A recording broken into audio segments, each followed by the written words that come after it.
I'm Joe Catalano with an AM Quincy news update for Thursday, October 17th.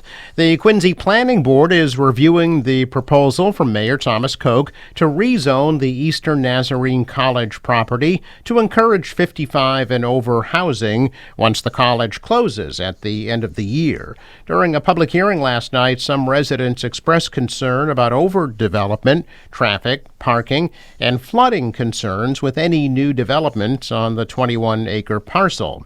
Koch said he is in talks with the college about the future of that property and that there are many restrictions on what can be built at that site once the school closes and sells the land. The planning board will make a recommendation to the city council, which will then hold public hearings about the future of that property.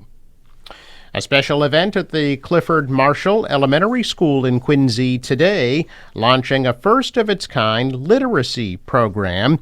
What's called United States of Readers will provide book choice and access for 10,000 students in schools across the state that receive federal funding to assist students from low-income families.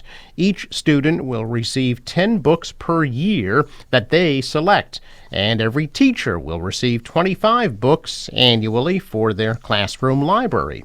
The new program aims to bridge the gap of literacy and book access in schools where students have little or no opportunity to choose books they're motivated to read. Today's event will feature House Speaker Ron Mariano of Quincy and other members of the Quincy State Delegation, along with Mayor Thomas Koch, award-winning author Jerry Pallotta from Scituate, and School Superintendent Kevin Mulvey. The program begins at 10 a.m. Mayor Thomas Koch and the Quincy City Council proclaiming today Priscilla Bonica Day in the city of Quincy in memory of the late Quincy High School graduate and the legacy she left behind. A star student athlete at Quincy High, Bonica was diagnosed with brain cancer shortly after graduating in 2021. She died in June of 2023 at the age of 20. October 17th, 2024 was declared Priscilla Bonica Day because those are the numbers she wore at Quincy High School. Number 10 on the softball team, 17 on the volleyball team, and 24 on the basketball team. City councilors remembered Bonica and her legacy during their meeting Tuesday night. Councilor Scott Campbell said Bonica is sorely missed. The mayor issued a separate proclamation, which Ward 1 Councilor Dave McCarthy read. In the proclamation, Koch called Bonica the personification of the word teammate.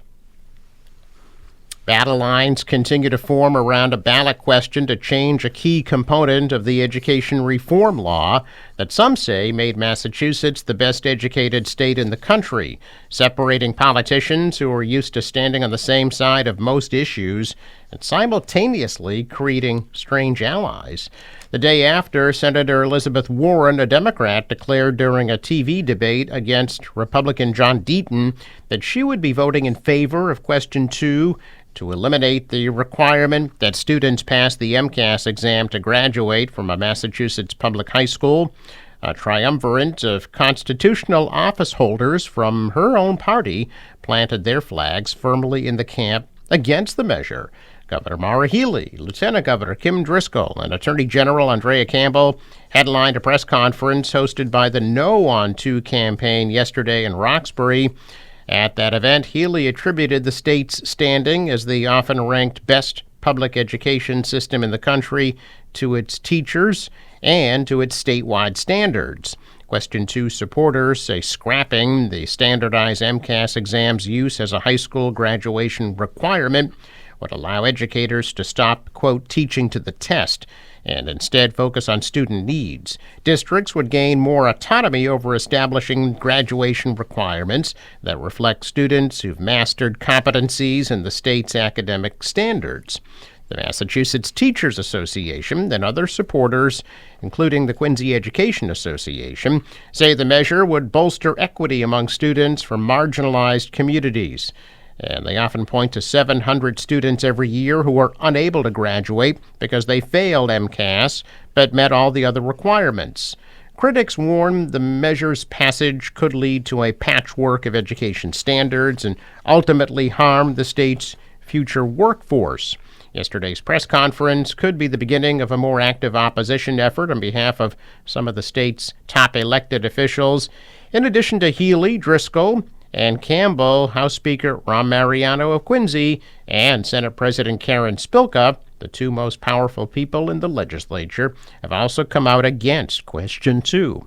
English language learners are disproportionately represented in the roughly 1% of students who don't graduate due to the MCAS. In 2019, 702 students who didn't earn a diploma due to the exam.